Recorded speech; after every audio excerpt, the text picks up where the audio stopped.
early morning, Highland Avenue, Somerville. Okay, everybody, we're going to be sinking those pylons here and here to carry the weight of the elevator motors. Everything's up on the blueprints, so just keep referencing those whenever. And that's when the foreman's speech to the work crew was interrupted by a heavy crash. All the eyes on the foreman turned to the backhoe operator, who is wildly gesturing for everyone to run over and look at something at the bottom of a hole they were excavating. The foreman and the rest of the construction crew run over and look down. It's a stone slab, etched with deep letters. Entombed here, Conrad Cooper, crimes against the Union, crimes against humankind. May his death be only the beginning of his punishments. The backhoe's shovel cracked it wide open. Anyway, Morgan, the Blittle League Office of Spell Slinging and Eclipse Management, an organization you belong to and are an operative for within Blittle League. Who is your contact? We know of one contact you have, someone lovingly referred to as Charles the Food Guy. But let's get another one. Who is another person that, in the rare instance when the Blittle League Office of Spell Slinging and Eclipse Management reaches out to you, who is that person? That would be Stamford, the emergency guy. Stamford, the emergency guy. I'm guessing that's how he's in your phone. That's it. So, what are the four of you doing right now?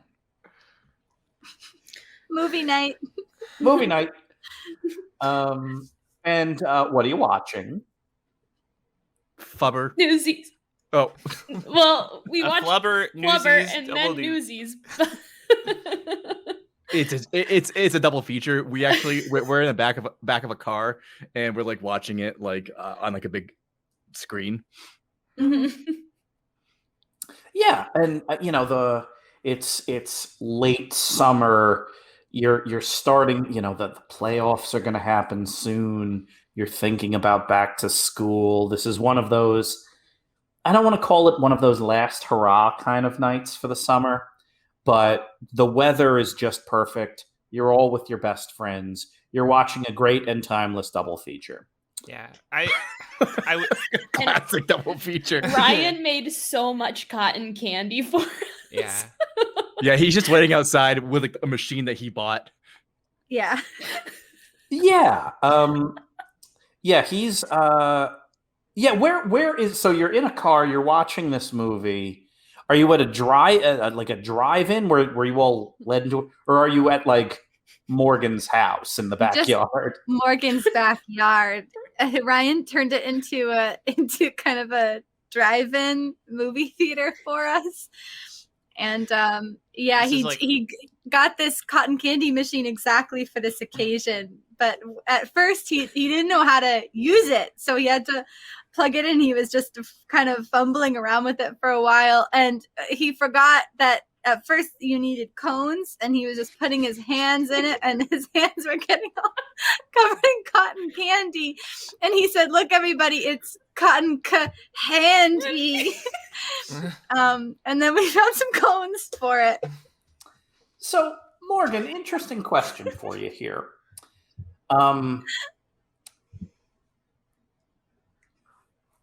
Has Ryan returned to his normal self? Not yet. Okay. But that may change. In fact, I've been holding the concoction in my pocket since we returned from hell. Yeah, you've been debating when the right time would be to free Ryan of, as fun as he is, to free Ryan of his curse. But in the meantime, you have a big, awesome outdoor movie theater in the backyard. And at around nowish, Morgan, your phone vibrates a couple of times. And oh no. I have to take this. Okay. This is the emotional part of Flubber. Sorry, Zlobs. No. It's okay. Stanford? Morgan. What's going on? Well, based on your location, you are the closest member of the organization to respond. We've gotten a phone call from a concerned citizen. Okay.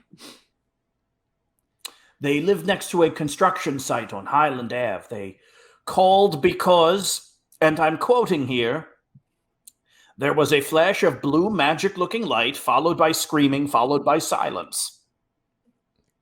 Yeah, okay. There's no one closer. We're really having it's like the emotional part of Flubber. I understand quite the journey all those characters took in that movie, including the Flubber itself. Yeah. And you get like a ping on your phone, and it's like a map download, and you see like a couple of the other operatives. Like most Blittle League teams have at least like the most magically inclined person on the team is usually a member of spell slinging and eclipse management. And there's like someone on the Cambridge Carnations, but they are miles away, and you are maybe 1 mile away. Dang it. Okay, Stanford?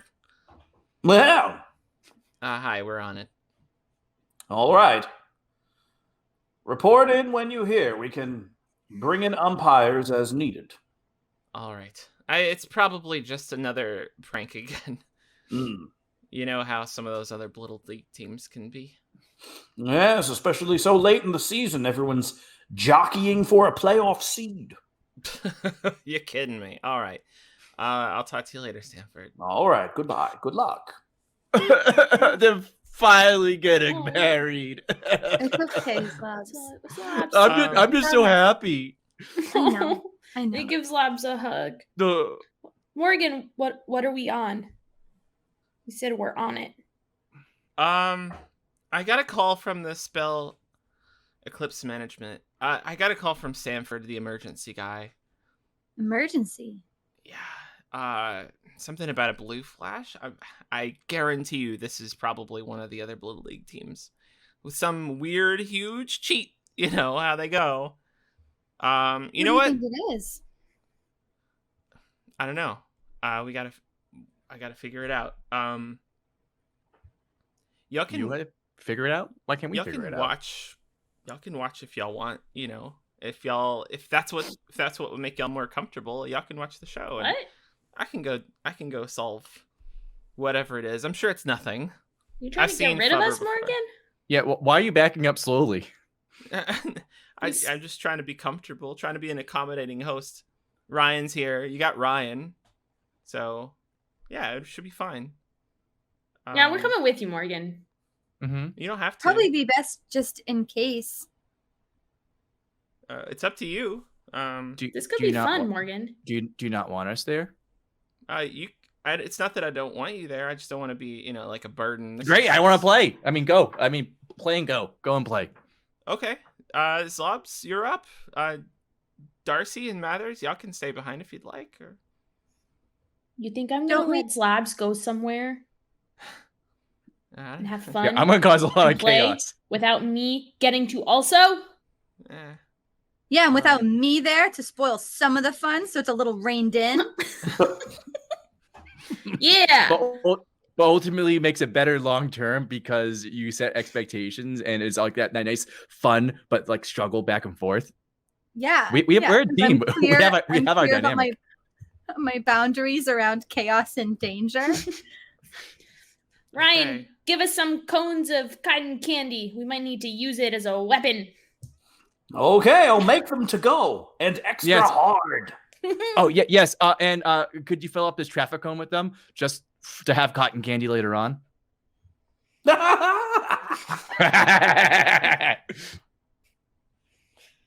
right. Okay, I point to the show on the place on the map. It's 1 mile away. We can get there. Bikes. Bikes. Time to trundle. Trundle as a team. Yeah, that's our saying. Trundle as a team. Yeah, so you all make it over there, no problem, carrying With our bikes. on your bikes, carrying cotton candy of various densities. And yeah, the address is it's a construction site right on Highland Avenue, not terribly far from the high school. Looks like a couple of doors down from it. And yeah, it's, like most kind of construction sites, it's, fenced in, and kind of on the fence they have that like green mesh so you can't really see through, but you can kind of see through. It's early evening, it's still light out. And you end up kind of peering through the green mesh on the fence, and yeah, it's here's what the first pass is. It's about maybe a smaller than a block wide. It's like a big plot of land, maybe the size of a basketball court. There are holes dug throughout it, some big, some small. There are piles of lumber. There are a couple of excavating machines. There are construction workers kind of milling around, all hard at work on kind of various things. Yeah, there is a, kind of a gate to get into the fence, and a little kind of trailer kind of right outside of the fence, kind of on the sidewalk. And so that kind of creates a little entryway. And yeah, you all are kind of standing there deciding your approach. I go in. Sure. You open up do you go into the little office trailer or into the construction site? A construction site. All right, so you open up the gate and walk in, and a guy, middle-aged ish, wearing a white construction hat and a collared shirt, kind of jogs up. Whoa, hey, Whoa. can I help you folks? I'll read his mind.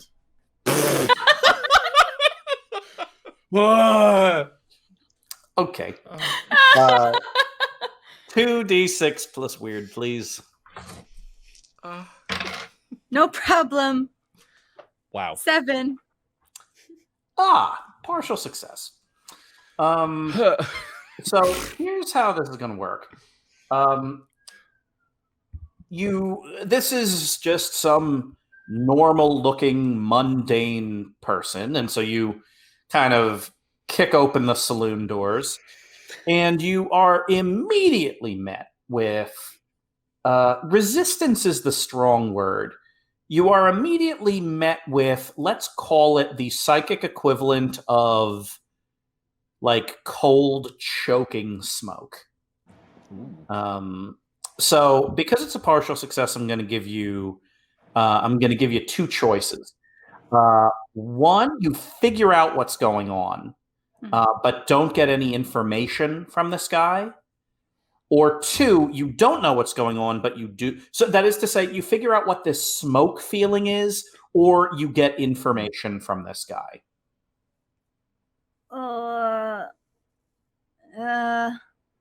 Is the information a secret? All right, you got 3 choices. A secret about this guy, an honest to goodness secret, information about what's going on here, or why does it feel like your lungs are filling with smoke?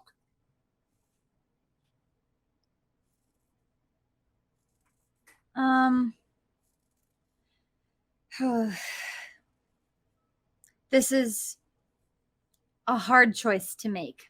Mm-hmm. But I feel Little League is a hard game. It's a hard game full of hard choices. But I think I'm most curious about the smoke. Yeah. So here's the story with the smoke. You're not the only sentient consciousness that's probing his mind right now. That's so rude. It seems weird when someone else is doing it. Who? Do I see anybody? I'm going to have you roll. So there is someone, I'll put it to you this way. There is someone else in here right now, and that someone you don't think is just gaining information, but exerting some kind of control. Uh-oh. In terms of knowing who it is, I'm going to need you to roll 2d6 plus tough. Or you can opt out and just get out of there. No, I'll try and find out. All right. 8. All right. Partial success. Not too bad. Whoever it is very old, and you don't believe that it is a consciousness tied to a body. Like, you don't think it's like you don't just see like someone reaching it, like some human being like reaching their hand into someone's mind. What's in this person's mind is kind of like a formless consciousness, which means you think whatever is doing this is either not human or not alive. And also, it definitely knows your name now. Nope. I'm gonna answer the construction guy. Hi, I'm Morgan Woodstock. I'm from the Blittle League office of spell slinging and eclipse management. Say that times 5 times fast. Yeah, I got reports of a blue light. Some sort of accident. Oh yeah, Ben McMahon, foreman here, and he rattles off the several names of a company he works for, a construction company. Yeah, if it was a few hours ago,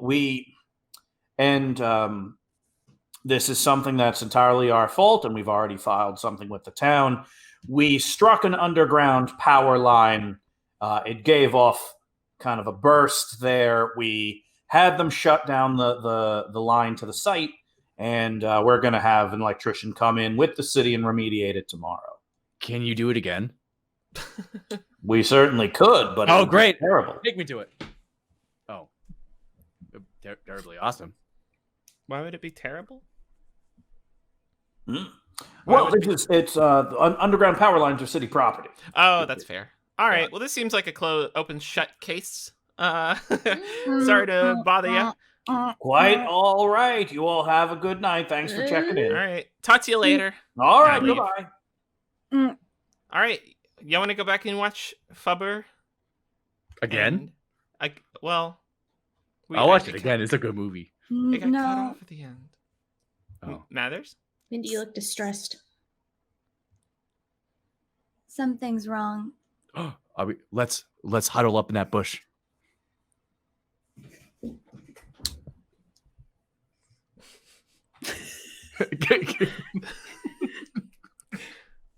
What's up? Mr. McMahon is lying. Yeah, I know. He could probably do that thing again with the electricity and it would be fine. What do you mean he's lying, Mathers? I don't know if he knows he's lying or not.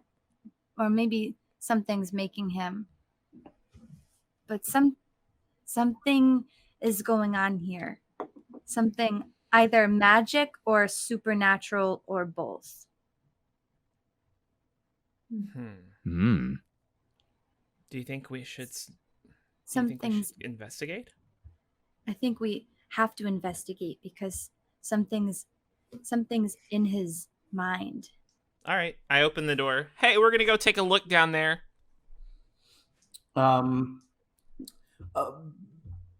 Ben McMahon kind of straightens up for a second. Actually, this is a working construction site, and even though you're with Blittle League, we can't just have folks running around unpermitted. All right, you can come with us. 2d6 plus charm, please. This is going to be a manipulate someone roll. I got an 8. All right. So partial success means they are putting hard hats on all of you. And they are going to, and they will accompany you as well. All right, that's fine. It's just a quick look, just to calm Mathers down. Right, Mathers? Sure. So you are given, I don't want to say free reign of the place. It's kind of a well chaperoned tour of the construction site. And I may need to sneeze. I apologize in advance. Phew. Foreman, that was the cutest sneeze I've ever heard. Allergies this time of year. Oh no! Oh no! Zlobs! Zlobs cannot keep. I cannot wear a hard hat. Does not work with me. So you're kind of getting a tour. Let's have one of you, whichever one of you is feeling lucky, to roll to investigate a mystery, 2d6 plus sharp, but -1 because it is becoming increasingly clear to, at minimum, Mindy and Morgan, and probably Darby too, pretty much everyone but Zlobs, that these construction workers are kind of like actively kind of maneuvering you all through the site. I've been under the radar, so I'm feeling pretty lucky. Yeah. So 2d6 plus sharp -1. 7. All right. You can ask one question. What is being concealed? Oh, that's a good question. Whatever is being concealed at the bottom of that hole. Specifically, you kind of walk by and you all take a cursory look before being ushered to look at another hole, and they're talking about drainage and pitching the grade right and stuff like that. But you kind of look into this one hole that has a tarp at the bottom weighted down with stones, which, why would they have that? So they have clearly concealed something right there. I jump in. You jump in? Yeah. I also first I take my hard hat off because that's just going to be distracting, and then I jump in. Okay. I am going to have you roll to act under pressure. Oh, I'm good at that. It's going to be 2d6 plus cool. You're very good at that. Mm-hmm. I'm going to put a -1 on this because you are being thoroughly watched, and they are aware that you are about to do something. Yeah, and I also don't have a hard hat, kids. So there's also that. Yeah. 9 because of that -1. Okay. Always wear a hard hat, everyone. So your goal is to get to the bottom of that and throw back the tarp. Yeah. So you are able to dive into the hole, and you start kind of moving the stones. And at this point, all of the construction workers have gathered around. They're like, whoa, son there, stop that right now. It's okay. It's okay. I'm gonna take off to fly down to Zlobs, but tell them I've got this. Don't worry. I'm gonna go pick them up out of the hole. No one move. They know what they're doing. He does this all the time. Fine. We're allowed to do this. 2d6 plus charm for you as well. This is a manipulate someone roll to try to say that you are in control of the situation. 8. An 8. Okay. So they, so you say, I got it. No problem. And you fly down. Ben McMahon is coming with you. So he throws a rope down and clips himself in and kind of slides down, and you're there, and like he's actively trying to like stand Zlobs up and attach a tether to him and all of those things. Hey.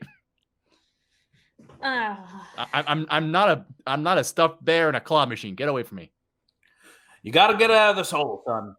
I'm gonna ask one of the nearby construction guys. Actually, I guess the gaggle of them. What's wrong? What's down there? Like, what's so bad? That's the power line we hit earlier. The underground line. We've got it encased in rubber sheathing, and then the tarp on top of it. So the very fact that they're down there at all is a huge problem. Okay. I hide under the tarp. No. All right, so at this point you are resisting this construction foreman. Heavily and messily. All right, so I'm going to have That's the you Zlobs roll. way. So I guess here's the question is this, now, you know what, let's just have you roll it. This is going to be 2d6 plus charm to make it seem like you are not actively trying to get under. Well, I guess I'm being heavily obstinate about this. Okay, so 2d6 plus charm so that these people don't like try to restrain you. That's not good if they do. 6. Oh no, 7. Partial success. No, okay. 6. No, it's a 6. So here's how it is right now. With the partial success, it's this. No, it's a fail. It is a fail? It's a fail, yeah. Okay. If you do anything other than get the tether hooked onto your belt and get pulled up right now, they will assume you have bad intentions and they're going to try to stop you. Okay. That's fine. Can I see what's going on down below? Chaos. Yeah. Zlobs is trying to like scramble under the tarp. The foreman, Ben McMahon, is debating whether or not this is like in. The foreman's trying to decide if this young child is being like actively, aggressively obstinate or just incredibly clumsy. And you're pretty sure you see him tipping towards, oh no, they're doing something bad down there. Can I maybe make a couple little adjustments so that he sort of leans the other way? Okay. Maybe a temporary personality shift might do the trick. Aha. All right. So with new you, that's what we have here. 2d6 plus weird. I'm going to give you two options with how to roll it. Option 1 is you roll this thing at a -2, but you guarantee that no harm comes to you. Or the second option is you roll it without a -2, and anything less than a full success will result in metaphysical consequences. Oh, that's a sentence. Yeah. Metaphysical? Like metaphysical? Okay. I really don't want that -2. I'd prefer without the -2, please. Okay, go for it. And I'm pretty weird, so we'll see. Oh no. Oh, that's just about the worst I could have rolled. So a 10? That will be a 6 total. Oh. Plus my weird is 6 total. All right. Uh-oh. Oh no, the consequences of our actions.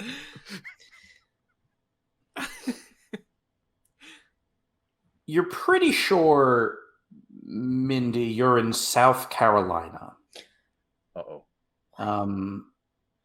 Your walking down a kind of a beautiful cobblestone street, though it doesn't seem beautiful, there's a lot of tension in the air. People are saluting you as you walk by. You salute them back. They seem like they're putting a brave face on things. And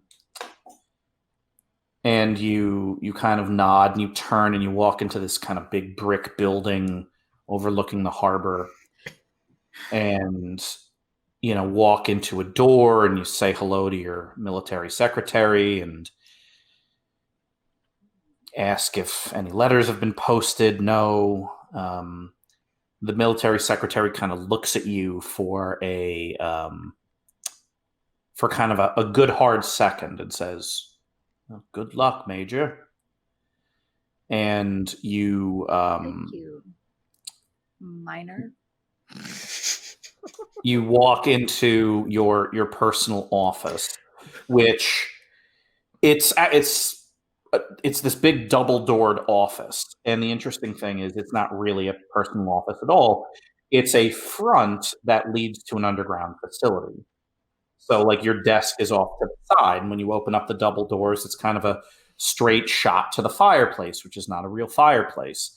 You close and lock the double doors, and you go down into the that fake fireplace door and into the subterranean bunker. And you survey the dozen slabs with dead Union infantrymen on them, and the 3 most promising, you start carving sigils into their chest. And suddenly you're back in the present, and you have a very, very, very strong desire to make sure that Zlobs, Morgan, and Darby do not leave this construction site. Okay. Don't leave? They got to stay right here. For their Stay. Mm-hmm. For what? Go ahead. Their safety. Oh. Okay. All right. I'm gonna yell to Zlobs. Zlobs. What? This is nothing. It's an electrical issue. We just forget it. At this time, I'm tangled with McMahon in the rope, in the harness, in the spike chain, in like parts of the tarp. We are full obstinate. Yeah, the only reason that this is not an actual fight is because Ben McMahon does not want to hit a 10-year-old. Ben McMahon is like a 45-year-old union carpenter, and he does not want to beat up some kid. But he is instead trying to kind of hog tie the safety line around you while you are shaking and wriggling your way out of it. While Ben is distracted by Zlobs, while they're wrestling, I'm gonna pull up the tarp and then stuff it into my pocket dimension. Oh, okay. So you want to pull the tarp right off of this thing? Yeah. All right. I'm strong. Yep. Okay. Let's have you roll 2d6 plus tough. 8. All right. Partial success. Okay. Here's how it's gonna go. Darby, you are going to kind of pull the tarp back and reveal what is under there. And also you are going to get hit with a cinder block. Unless, Mindy, you give these construction workers the order that everybody here is cool. Oh, okay. Workers, attention, please. Everybody here? Cool. All of the construction workers look at you with hazy blue eyes and nod in unison. And yeah, Morgan, you are up on the surface, and Mindy's right there, and you look, and Mindy's got hazy blue eyes herself. And a couple of the construction workers close and chain the gate.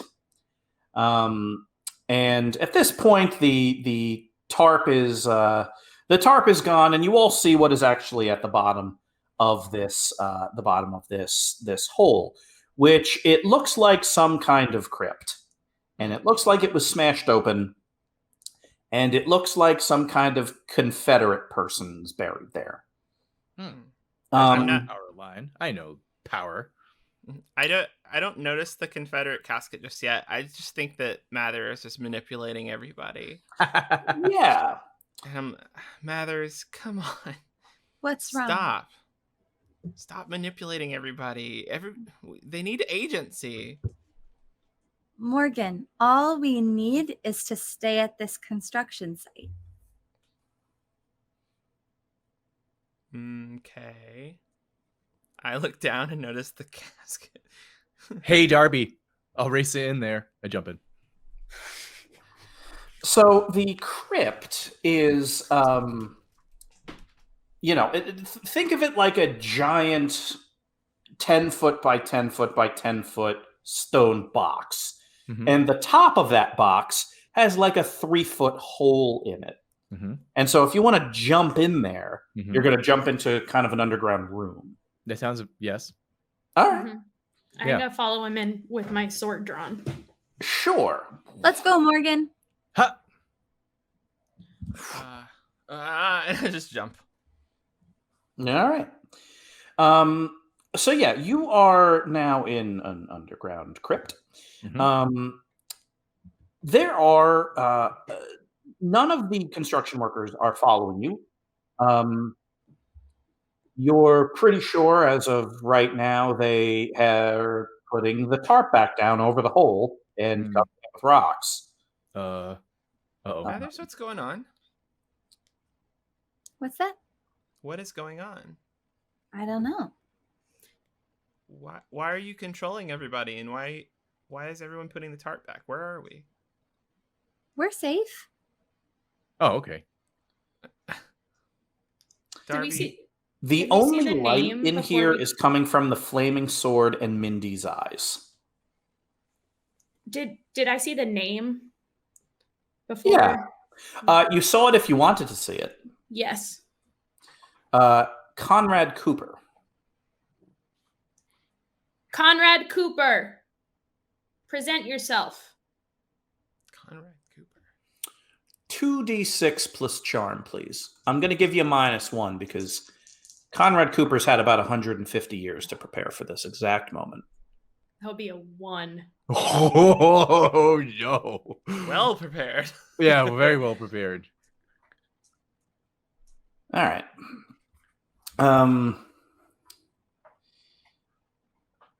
There is no response.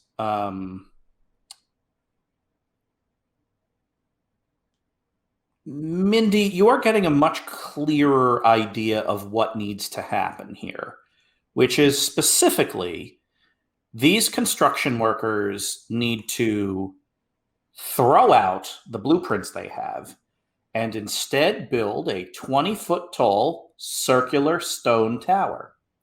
Right. Mm-hmm. And you're pretty sure that's what they're getting started on.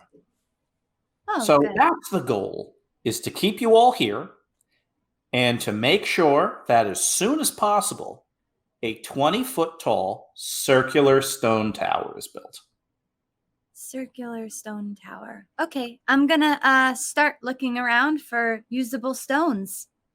Yep.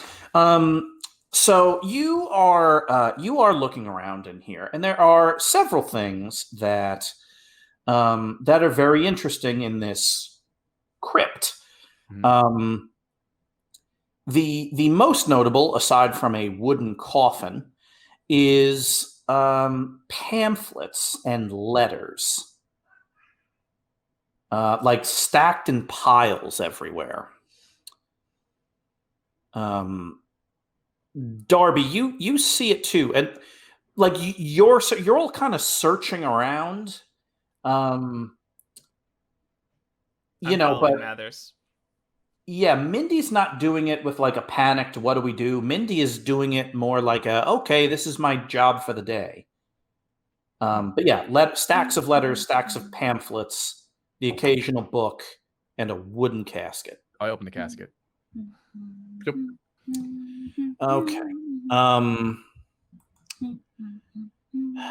2d6 plus weird. At this point, I'm going to have to give you... Hold on. You don't have to. You don't have to do anything. I mean, you can give me a +1. That's yeah. So Mindy got and then Darby got. This is going to be the -2.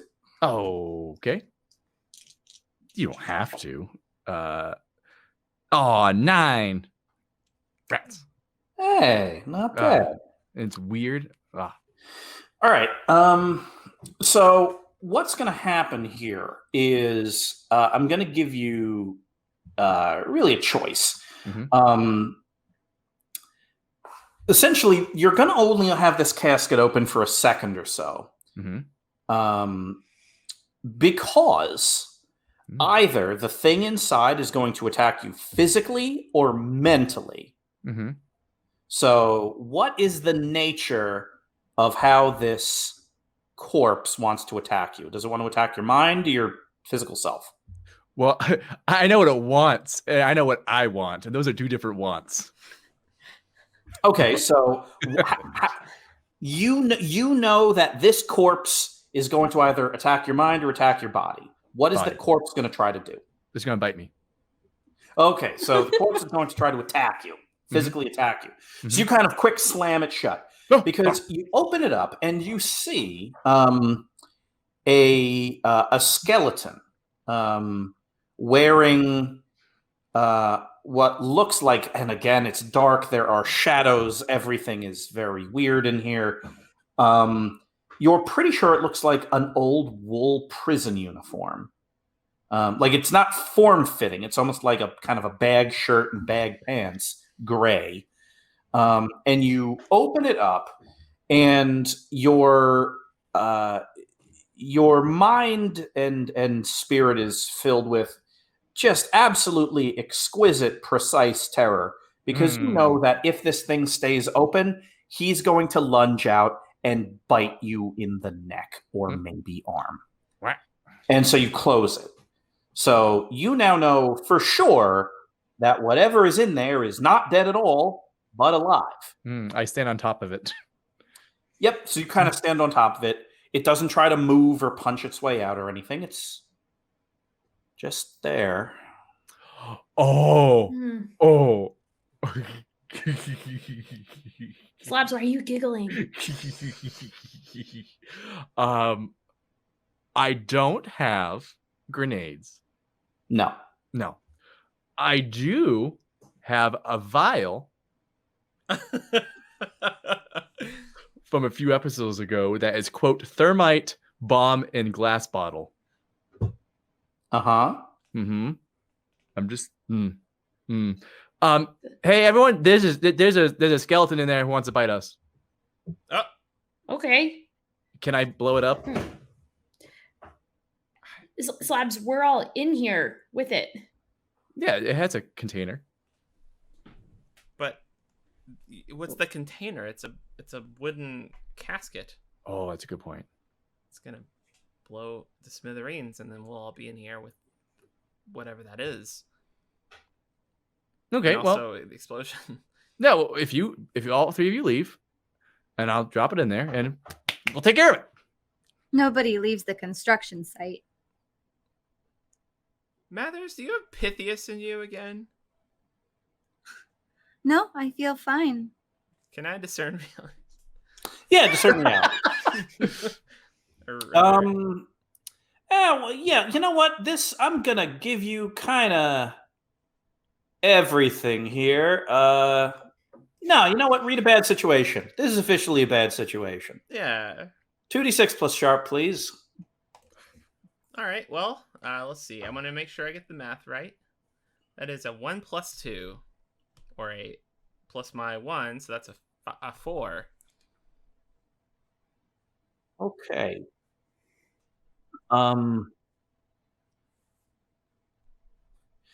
Okay. Well, you're gonna have to ask a question. From the read a bad situation? Uh-huh.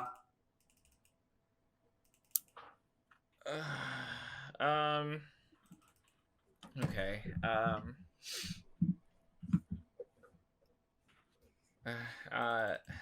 It's between these two. How can I best protect people? No. Oh no. Oh no, that was the worst one. Oh no.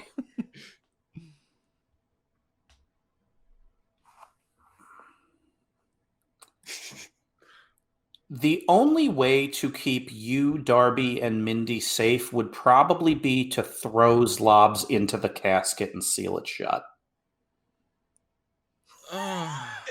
Excuse me? Excuse me? That would not keep Zlobs safe.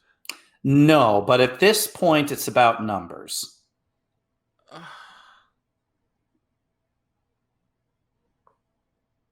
How do I know that? Well, because time kind of slows down for you. Here are the things that are happening. Like, Mindy is clearly being influenced by something. Zlobs wants to set off a bomb. And you're slowly being bricked in Cask of Amontillado style.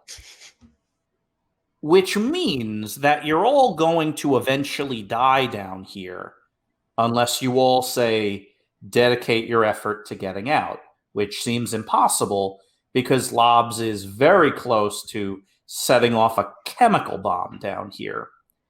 Also, you're pretty sure that Zlobs was telling the truth when he said that there was something in that casket that wanted to attack him. So your math is like, well, either we all die in the next 12 hours in a giant crypt, or we throw Zlobs to the wolves and get out. And you hate yourself for having that thought. Does it but have that's to be like Zlobs? The cold, crappy math. Does it have to be Zlobs? Yeah. Keep in mind, that question was, how can I best protect people? Yeah. Oof. Well, I can't do that. But I do relay it. Zlobs. Yeah. What exactly did you see in that casket? It looked like a skeleton that was moving around, really scary, like a mean skeleton, wearing unflattering clothing. Gray. That sounds pretty unnatural to me. It was very scary. So I'm gonna ask everyone to go as far away from the casket as possible. And I think I have, it's time for me to banish an unnatural creature. Yep. That's smart. 2d6 plus tough, please. Oh, that good? Oh my god. A 6. What is happening? You just banish. Just banish me.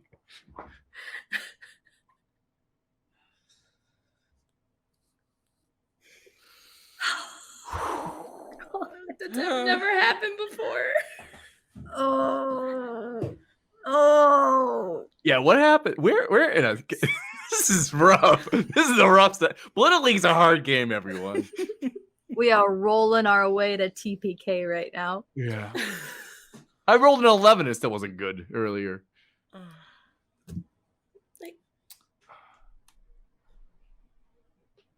You draw your sword. You hold it out.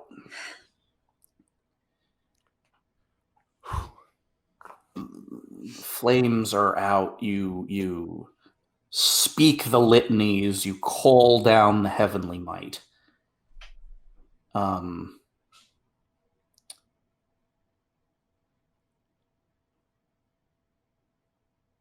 You get a very, very clear idea in your mind, Darby, of what should be happening right now. A great evil being excised from the world, being cast off. That's how it should be. You are strong. You are a war angel. Strong. But all you feel in your mind is this cold, choking smoke.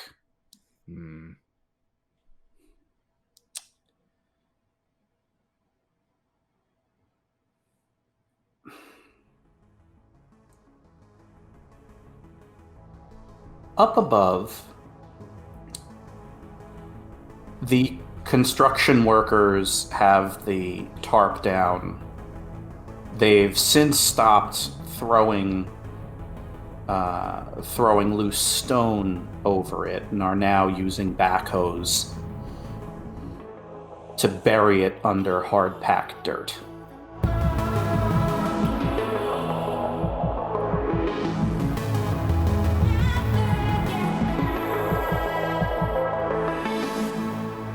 Stanley, Fox, Bix, Oh no! Oh no! and Kit. Oh. What are the four of you doing right now? It's movie night. Yeah. And what are the four of you watching? It's a horror marathon. Uh-huh. Yeah. Children of the Clorn. Children of the Clorn. Yeah, we watched Night of the Living Dead first, Mhm. and now we're watching Children of the Corn. Mm-hmm. Yeah. How are the four of you doing with the horror? Fine. Yeah. My handsome pants are scared off. Yeah. Bix used to not do well on these horror marathons, but she trained on her own to I'm proud of you, desensitize. Data. Yeah, like Bix, you went in here hoping it's like this is the time. It's like Mhm. like Kit and Fox are the coolest, and I'm not gonna be the least cool. Mhm. And so you were watching like Puppet Master movies in like the basement of your house, and like because like Kit and Fox's joint horror movie night, like you needed to be ready. Stanley, you're doing your best, but you are falling apart right now. Stanley's been hiding behind a pillow for like an hour. Oh, Yeah. it's a pillow. I'm sorry. It's a pillow fort. I'm safe here. It's a fortress. Stanley, it's What? immaterial. Stanley, it's you on built a it. screen. I'm, for one, proud of what Stanley built. Thank you, Bix. Hey, Stanley, catch. What? And I'm going to throw a gummy spider. What I close the fort. Huh. It protects against physical harm and also emotional harm. Okay. Oh, Stanley. What? Explosion of blood on screen. Ah! I wasn't protected. It never gets old. Oh. Of the four of you, who is the who's next on the like the rain delay text chain from Morgan? Fox is. Mm-hmm. Mm-hmm. Fox, your phone vibrates. Ah! Oh, that was you.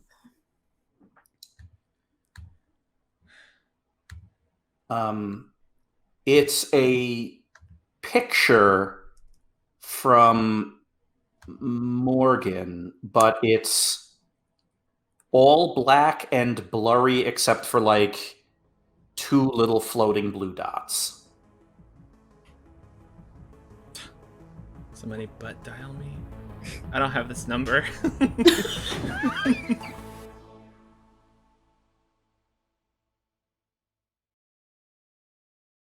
Ugh. Yeah. Ugh. Question from the chat, John. Did you expect it to go so bad? No! From YOLO Man for real. Oh God, no! No, heavens no. No. Oh. What was? Okay.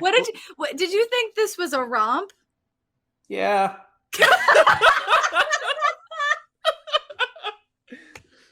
Oh. I wanted hijinks with a ghost. Oh. And now you have been buried alive with a Confederate lich.